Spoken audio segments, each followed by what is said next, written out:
षष्ठ अमृत वृष्टि पढ़ेंगे। जी षष्ठ पढ़ना है, राइट? जी। ओके, तो हम प्रेयर्स कर लेते हैं। नमो ओम विष्णु पादाय कृष्ण प्रेष्ठाय भूतले श्रीमते लोकनाथ स्वामी महाराज। नमो ओम विष्णु पादाय कृष्ण प्रेष्ठाय भूतले श्रीमते भक्ति वेदांत स्वामी इति नामने। नमस्ते सारस्वती देवी गौरवाणी प्रचारिणे निर्विशेष शून्यवादी पाश्चात्य देशे तारिणे। हरे कृष्ण कृष्ण कृष्ण हरे हरे, हरे राम राम राम हरे हरे। मुखं करोति वाचालं पंगुं लंघयते गिरिं, यत्कृपा तदहं वन्दे श्रीगुरुदीनतारिणं परमानंद माधवम। हरे कृष्ण कृष्ण कृष्ण हरे हरे, हरे राम राम राम हरे। पंचतत्व की जय, श्री श्री राधा गोविंद देव की जय, जगन्नाथ बलदेव सुभद्रा सुदर्शन की जय, गौर निताय की जय, रुक्मणी द्वारकाधीश की जय, लड्डू गोपाल की जय, निताई गौर प्रेमानंदे हरि हरि बोल। तो माधुरी कादम्बरी जो कि हम पढ़ रहे हैं उसमें षष्ठ अमृत वृष्टि पढ़ रहे हैं। तो षष्ठ अमृत वृष्टि में रुचि, भजन विषय आसक्ति और भजनी विषय, इसका वर्णन किया गया। ठीक है जी। तो इसके पहले जो हमने पंचम किया था उसमें हमने देखा था कि हम जो है जब भगवान की भक्ति में पंचम स्तर पर आते हैं तो हम रुचि का उदय होता है ना। और रुचि का जब उदय होता है तो उसके लक्षण के बारे में हम पढ़े थे कि अनुकूला अभिलाषा होती है, सौहार्द अभिलाषा होती है और प्राप्त अभिलाषा होती है। तो ये जो लक्षण है ये जब रुचि उत्पन्न होती है तो होते हैं। तो रुचि के स्तर पर पाप का जो बीज है वो नष्ट हो जाता है और भजन में जो माधुर्यता का अनुभव है, क्योंकि शुद्ध भजन हो रहा है तो माधुर्यता का अनुभव जीव को वापस होने लगता है। तो जैसे एग्जाम्पल दिया गया कि मिश्री तो मीठा ही होता है, लेकिन जिसको पित्त का रोग हुआ है, जॉन्डिस वगैरह हुआ है, तो उसको मिश्री कड़वी लगती है, लेकिन उपचार क्या है, उसी मिश्री को खाते रहना। जब रोग ठीक हो जाता है तो हमारा जो पुनः स्वाद वापस जाता है। मेरी वॉइस क्लियर है? यस, क्लियर है, बिल्कुल क्लियर है। ओके सो हमने देखा था कि जो रुचि जो होती है वो दो प्रकार की है। हमने देखा था वस्तु वैशिष्ट और अपेक्षणीय और वस्तु वैशिष्ट अनअपेक्षणीय रुचि, है ना? जी। तो जब रुचि में कीर्तन भगवान के जो प्रोसेस है, साधना है, जैसे कीर्तन है, श्रवण है, भागवत श्रवण है आदि जो है, उसमें जब हमें अपेक्षा होती है कि हम लय के साथ गाए या अलंकार बोले या श्लोकास यूज करे लाइक दैट, तो जब बहुत सुंदर ढंग से करे तो क्या होता है, उसमें जो है उस रुचि अपेक्षा होती है ना, इसलिए वो प्योर रुचि नहीं होती। भगवत भक्ति में ज्यादा उसकी अहमियत नहीं होती शुद्ध भक्ति प्रदान करने में। लेकिन जो वस्तु वैशिष्ट अनअपेक्षणीय रुचि, तो उसमें इसमें प्रोग्रेस ज्यादा होता है, क्योंकि अपेक्षा नहीं होती। जीव केवल अभी जीव शुद्ध भक्तों के संग में ये सीख गया है कि भगवान की प्रसन्नता के लिए कोई कार्य करना, चाहे कीर्तन करना है, सेवा करना है, भागवत पढ़ना है ना। इसलिए जब गुरु आज्ञा देते हैं कि आपको प्रचार करना चाहिए, तो हम ये सोचते हैं कि नहीं, हम जब पूरी तरह परिपक्व हो जाएंगे, जब हमारे अनर्थ निकल जाएंगे तब हम प्रचार करेंगे। लेकिन गुरु की आज्ञा से हमें समझना चाहिए कि ये जो भक्ति है ये कृपा मात्र। तो जब हम प्रचार करते हैं, जब हम किसी को बुक देते हैं, तो कितने लोगों का जो है वो हृदय परिवर्तन होकर भक्ति की ओर उन्मुख हो जाता है। तो ये कैसे होता है? भक्ति कृपा का मात्र, गुरु के बल से, गुरु के आशीर्वाद के बल पे, गुरु गौरांग के आशीर्वाद से भक्ति हो रही। तो ये सब चीजें हमने समझी थी, है ना। तो उसके बाद हमने जात रुचि व्यक्ति का आचरण क्या होता है, जिसके अंदर ये अनअपेक्षणीय रुचि होती है, तो उसका क्या लक्षण होता है वो हमने देखा कि उस जो व्यक्ति होता है वो ऐसे नवीन रसास्वादन करता है जो पहले उसने भक्ति में नहीं किया। रति अपूर्व मतिरम, है ना, ऐसा हमने पढ़ा भी था। भक्ति विनोद ठाकुर ने एक्सप्लेन किया है, मना शिक्षा ने एक्सप्लेन किया है। तो वही अनुभव, रुचि का अनुभव वो करता है जातरुति के साथ। तो कायिक, वाचिक और मानसिक हमने पढ़ा था, है ना, चेष्टाएं जो होती हैं उसमें रुचि उत्पन्न करती है। तो इस तरह से हम जब जात भक्त जो है पुनः खेद करता है, हालांकि वो देखिए कितने उत्कृष्ट अवस्था पे है, अनंत निवृत्ति उसकी हो गई है, रुचि उदय हो रही है, अभी जागृत नहीं हुई है पूर्णता, लेकिन रुचि उदय भी हो गई तब भी वो सोचता है कि मैं कितना पतित हूँ, मैं कितना गिरा हूँ। और हम लोग जब शुरू के स्टेज पे थोड़ा सा ज्ञान ले लेते हैं, थोड़ी सी भक्ति करते हैं, अभी भजन क्रिया भी ठीक से नहीं कर रहे हैं, लेकिन हम सोचते हैं कि we are so much elevated, है ना, हमें कितना नॉलेज हो गया, बहुत ज्यादा। हाँ, लेकिन हम ऊपर से हम्बली कहते नहीं नहीं नहीं नहीं, हम तो कुछ नहीं करते। लेकिन अभी जैसे कोई व्यक्ति हमारी क्रिटिसाइज करते हैं या, तो हमें कितना दुख होता है ये, तो इससे पता चलता है कि हमारा स्टेज। लेकिन जो पंचम दृष्टि है, इसमें जब साधक आ जाता है, रुचि उसमें डेवलप हो जाती है, अनर्थ निवृत्ति उसकी हो चुकी है ना, तो उसका नैष्टिक की भक्ति ऑलरेडी हो गई। हमने पढ़ा था ना निष्ठिता और निश्चिता भक्ति, तो निष्ठ भक्ति में ऑलरेडी उसकी निष्ठा हो चुकी, तो अनर्थों से निकल गया है। लेकिन अभी भी कुछ अनर्थ है जिसके कारण उसकी बद्धित बाधित हो रही है, लेकिन फिर भी रुचि के स्तर पर आ जाता है, तो रुचि के स्तर पर बहुत शीघ्र प्रगति होना शुरू होता है। हमने पढ़ा था कि जब हम अनर्थ निवृत्ति के स्टेज को पार कर लेते हैं तो भक्ति में इतना प्रयास नहीं करना पड़ता, बहुत जल्दी जल्दी प्रगति होती। लेकिन जब तक अनर्थ निवृत्ति नहीं होती तब तक भजन क्रिया में वापस हम चले जाते हैं, फिर स्टेज पर आते हैं, फिर पीछे हो जाते हैं, तो बहुत मेहनत लगती है। लेकिन जब हम अनर्थ निवृत्ति के आगे बढ़ जाते हैं तो निष्ठा के बाद की जो भक्ति होती है, आचार्य लोग कहते हैं कि उसमें भक्तों की कृपा से, शुद्ध वैष्णव के संग से, भगवान के आशीर्वाद से जीव जल्दी जल्दी प्रोग्रेस करते हैं। तो इसमें बता रहे हैं कि तदंतर पूर्वोक्त भजन विषय रुचि परम प्रौढ़तम होकर जब भजनीय भगवान ही विषय बनती है तब उसे आसक्ति कहते। आसक्ति कब होती है? रुचि मतलब और गाढ़ी जब होती है तो आसक्ति होती है। यही आसक्ति भक्ति कल्प लता के स्तव भाव को प्राप्त अतिशीघ्र ही भाव रूप पुष्प जो है वो हमारी जो प्रेम लता है, भक्ति बीज, उसमें पल्लवित होना शुरू हो जाता है। जैसे जैसे वो भक्ति के रुचि स्तर को आगे की तरफ बढ़ता है, जब प्रौढ़ होता है तो आसक्ति बढ़ता है, ठीक है ना। तो भक्ति लचक खूब अच्छी से नरिश हो रही हम देख रहे हैं, है ना। पहले 2 पत्ते निकलते हैं, फिर और पत्ते निकलते हैं, फिर उसमें फ्लावर्स निकलते हैं। अभी बता रहे हैं रुचि की अवस्था में और अच्छे से पुष्प जो है वो पल्लवित होते हैं और भाव की तरफ व्यक्ति चलने लगता है। तो रुचि भजन विषय आसक्ति भजनी विषय होते हैं और इस लक्षण में रुचि और आसक्ति अपने अपने विषय की प्रधानता को लक्षित करते हैं। अप्रौढ़त्व में भेद से ही उनमें भेद जानना चाहिए। जैसे कि हमने देखा पंचम में प्रौढ़ अवस्था में रुचि नहीं है, रुचि है लेकिन बहुत गाढ़ नहीं हुई। लेकिन अभी विश्वनाथ चक्रवर्ती ठाकुर बता रहे हैं कि सष्टम अमृत ऋषि की जो मेघ मालाएं हैं भगवान के माधुर्य के बारे में जो नॉलेज देंगी, इससे जीव के हृदय में जो रुचि है वो गाढ़ी हो जाए, प्रौढ़ हो जाए। तो आसक्ति भक्त के अंतःकरण दर्पण को इस प्रकार मार्जित करती है कि उसे सहसा प्रतिबिंबित होने लगता है कि भगवान उसे दिखाई दे, उसको महसूस होने लगता है। आसक्ति पे नहीं, रुचि जब गाढ़ होती, रुचि जब गाढ़, ठीक है। जिस प्रकार निष्ठा प्राप्त भक्त ये नहीं जान पाता कि कब और कैसे उसका चित्त श्री भगवान के रूप गुण आदि चिंतन से निकलकर लौकिक विषय में प्रविष्ट हो जाता है, क्योंकि निष्ठा स्तर पे आया है तो अभी इतने भक्ति परिपक्व अवस्था में नहीं रहती है ना, अनर्थ रहते हैं। तो निष्ठा से हम देखा ना उत्साहमयी घन तरल ये सब तो रहता ही है अनिश्चिता स्टेज पर, लेकिन जब निश्चिता स्टेज पे पहुंच जाता अभी लय और प्रतिपाद, है ना, और भी विषय अभी जो अनर्थास रहते हैं वो रहते हैं। लेकिन तो उसके कारण क्या होता है कि भगवान में रुचि स्टैब्लिश करता है जीव, लेकिन क्या होता है अचानक उसका लौकिक क्रियाओं में चलाता है, कैसे है कल ऐसा हुआ, फिर जब करते हुए सारा धन चला।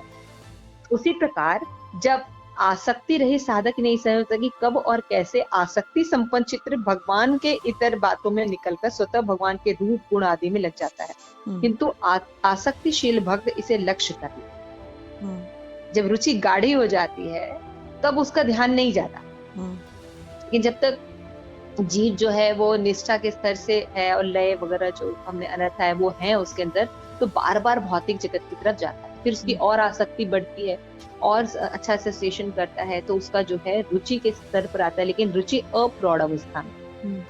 उसके बाद जब भजन क्रिया को और अच्छे से करता है साधु संघ में, है ना, एसोसिएशन में अपने काउंसलर के संग को और अच्छे से करता है, तो उसको पता चल जाता है कि उसका जो ध्यान है वो बहुत कम जाता है भौतिक आसक्ति। जो जप करता है तो जप करता है, भगवान को देखता है तो भगवान को देख पाता है, विग्रह के दर्शन कर पाता है।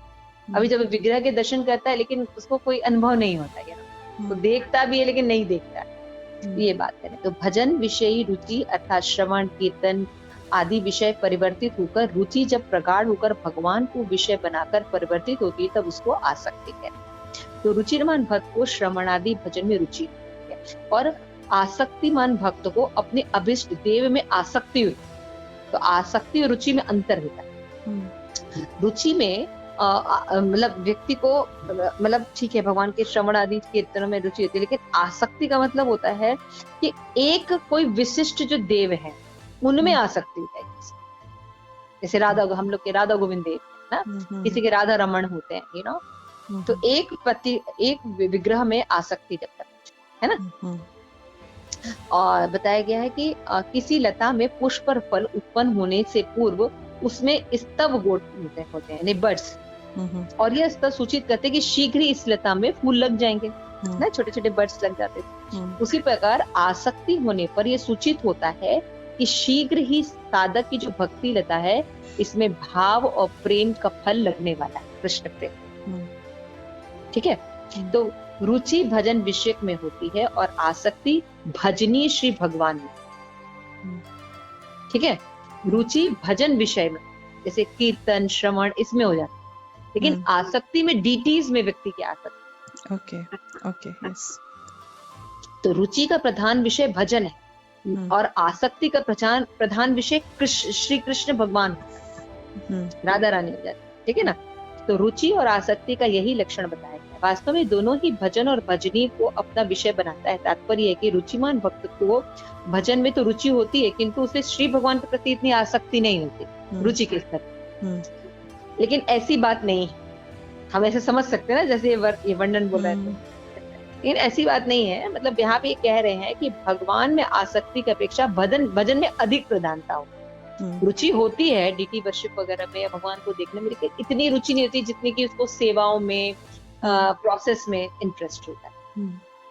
जैसे भागवतम करने में ज्यादा इंटरेस्ट होता है, जब करने में ज्यादा इंटरेस्ट होता है ना। भगवान को डायरेक्ट देखने में, भगवान की सेवा करने में धीरे रुचि होती है लेकिन कम होती। Got the point? ऐसा नहीं कि नहीं होती है लेकिन प्रधान। हाँ, तो इधर आसक्त मान भक्त भगवान में अधिक आसक्ति उत्पन्न करके भजन में रुचि नहीं, ऐसी बात नहीं है।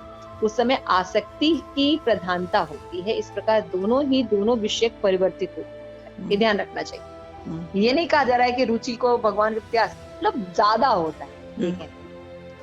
तो अर्थात भजन रुचि भागवत आसक्ति से अवलंबन करती है ना।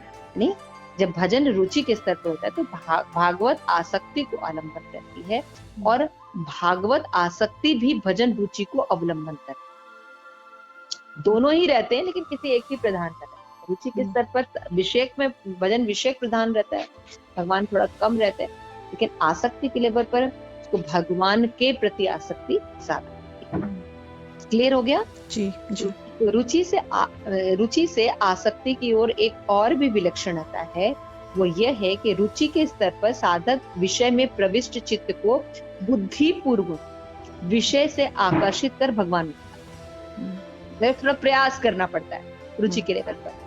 किंतु आसक्ति का जब स्तर आ जाता है तो साधक को चित्र बिना अनायास ही भगवान में निविष्ट, उसको करने की जरूरत नहीं है ना, उद्दीपन की जरूरत नहीं, वो अपने आप ही भगवान के प्रति आसक्त रहता है, स्मरण होता है। ठीक है, साधक के लिए आकांक्षणीय अवस्था है, इसमें तनिक भी संदेह। भगवान के रूप गुण आदि से निकलकर साधक का चित्त कब भगवान वार्ता में प्रविष्ट हुआ, निष्ठा संपन्न भक्त यह नहीं जान पाता। उसी प्रकार कब और कैसे भगवत इतर वार्ताओं से निकलकर चित्त भगवान के हरि में लग गया, ये आसक्ति के भक्त को नहीं पता चलता। ठीक है ना। जब हम बहुत परिपक्व अवस्था में नहीं है, निष्ठा लेवल पर है और आगे बढ़ने की कोशिश कर रहे तो क्या होता है, ध्यान हमारा लौकिक वस्तु की तरफ चला ही जाता है भजन करते, तो पता नहीं चलता नहीं ऐसा नहीं कि वो प्रयास करता है, ऐसा ही हो जाता है। उसी तरह से आसक्ति लेवल पर हमेशा उसका ध्यान भगवान की तरफ चला जाता है, उसको पता नहीं चलता। प्रयास नहीं करना पड़ता उसको, हाँ, वो लौकिक भी करता है तो भी उसका ध्यान भगवान की तरफ उसको जाता है। भगवान की होगा। तो आसक्ति युक्त भक्त का आचरण और उसके प्रति विभिन्न लोगों की धारणा क्या है। तो यहाँ पे आसक्ति युक्त भक्त के आचरण का वर्णन करते हुए कहते हैं कि एक आसक्तिमान भक्त प्रातः काल किसी साधु का दर्शन पाकर उनसे कहता है, आप कहाँ से पधारे हैं? आपके गले में शालिग्राम शिला का सुंदर पुष्प स्फुटिक लटक रहा है। आप धीरे धीरे श्री कृष्ण का नाम उच्चारण कर रहे हैं, नामामृत का आस्वादन कर रहे हैं। आपकी रसना थोड़ा थोड़ा हिल भी रही है। क्या आप मुझ जैसे दुर्भाग्य को अपना दर्शन देकर न जाने क्यों परमानंदित कर रहे हैं? आप कौन कौन से तीर्थ के भ्रमण कर चुके हैं? यानी बहुत प्रफुल्लित होता है, यू नो। हाँ, तो इस अवस्था में इस प्रकार सुंदर वार्ता में कुछ समय बिताकर वो फिर से किसी दूसरे स्थान पर जाता है। तो क्या कहता है, वहां श्रीमद् भागवतम का पाठ करने लगता। समझ रहे हैं, देख रहे हैं, एक के बाद दूसरी लीला कर, मतलब वो जो भी प्रोसेस करता है उसमें भगवान समावेश हो जाते हैं जब आसक्ति होती है। मतलब आपने भागवत में पढ़ा था ना, भगवत गीता में पढ़ा है कि मतलब उसका देखना, सुनना, सूंघना, है ना, सब कैसा हो जाता है, स्थित प्रज्ञ व्यक्ति का सब भगवत में हो जाता है। तो आपकी बगल में जो सुंदर पुस्तक है, कितनी सुंदर है, और श्रीमद् भागवतम है, आप जो हर चीज उसको, हर चीज, हाँ, फिर कहीं मान लीजिए कहीं साधु उपस्थित होता है तो भी उसको दिखता है, कृतार्थ हो जाता है। तो everywhere he can see Krishna. तो यहाँ पे चक्रवर्ती ठाकुर कह रहे हैं कि आसक्त के स्तर पर उपनी जो भक्त की चेष्टा एक अत्यंत सुंदर अनुपम चित्र है। जैसे आसक्ति उत्पन्न होने पर भक्त अविशिष्ट वस्तु को प्राप्त करने के लिए अत्यंत व्यग्र हो जाता है। भगवान की भक्ति इतनी तीव्र रहती है उसके अंदर कि आसक्ति का मतलब समझते हैं, बहुत प्रेम बस उदित ही होने वाला है, भाव उदित ही होने वाला है, बहुत गाढ़ होता है। तो वो व्यग्र रहता है, वो कहीं एक स्थान पर स्थिर नहीं रह पाता। घर के बाहर इधर जब भी भ्रमण करता है, वैष्णव का दर्शन करता है, तो अपने को कृतार्थ समझता है। प्रगाढ़ श्रद्धा और प्रीति पूर्वक उसमें भजन विषय नाना प्रकार के प्रश्न भी आते हैं। तो दिन भर वो भगवान की चिंतन में लगा है, कहने के। तो कभी कभी चित्त में विक्षेप होने पर अन्यत्र गमन कर किसी साधु समाज का दर्शन कर अपने जीवन को सार्थक माने, है ना। जब उसका भजन ठीक नहीं हो रहा, विक्षेप हो रहा है, तो साधुओं को देखकर इतना प्रसन्न होता है, क्या हो, कितना अच्छा है, अब मेरा भजन अच्छा हो जाएगा। वो उन्हें महाभव रोग का विनाशक समझता है, भक्तों को, है ना। उनको वैद्य शिरोमणि के रूप में मानता है, वैष्णव, उनका संग कर, ठीक है ना, समझ आ रहा है। तो इस तरह से सष्टम अमृत विष्ट में विश्वनाथ चक्रवर्ती ठाकुर एक्सप्लेन कर रहे हैं कि रुचि गाढ़ होकर आसक्ति में कन्वर्ट हो जाती है। और हमने देखा था रुचि दो प्रकार की होती है, वस्तु विशिष्ट अपेक्षणीय और दूसरी अनपेक्षणीय। अनपेक्षणीय रुचि का यहाँ पे वर्णन किया जा रहा है। अपेक्षा नहीं है, केवल भगवान की भक्ति है। और ये रुचि जब गाढ़ी हो जाती है तो फिर बिना प्रयास के भगवान में लगने लगती, ठीक है। तो आप देख रहे हैं, ऐसे कई एग्जाम्पल हैं उसमें दिए हैं। किसी एक कार्य करता है तो भगवान की याद आती है, फिर दूसरा कार्य करता है, तब हर समय वो आसक्ति के लेवल उसको प्रयास नहीं करना पड़ता, लेकिन रुचि के स्तर पर भगवान से कनेक्टेड दिखता है, कनेक्टेड ही दिखता है। तो इस प्रकार भक्तों को छोड़कर अन्यों के निकट दुर्लभ लक्ष्य वो महासौभाग्यवान आसक्त भक्त मान अपमान को छोड़कर भगवत आसक्त रूप मंदाकिनी के प्रवाह में पतित होकर विविध प्रकार की चेष्टाएं प्रकाश करते हुए क्रमशः प्रेम सिंधु की ओर अग्रसर होता है। मनोहारिणी नामक षष्ठ अमृत वृष्टि की पीयूष वर्ती का वृत्ति समाप्त। ये षष्ठ वृत्ति है जिसमें कि उल्लेख किया गया है। फिर 7वें वृष्टि में हम भाव पर जाएंगे और 8वें वृष्टि में हम प्रेम का वर्णन करेंगे।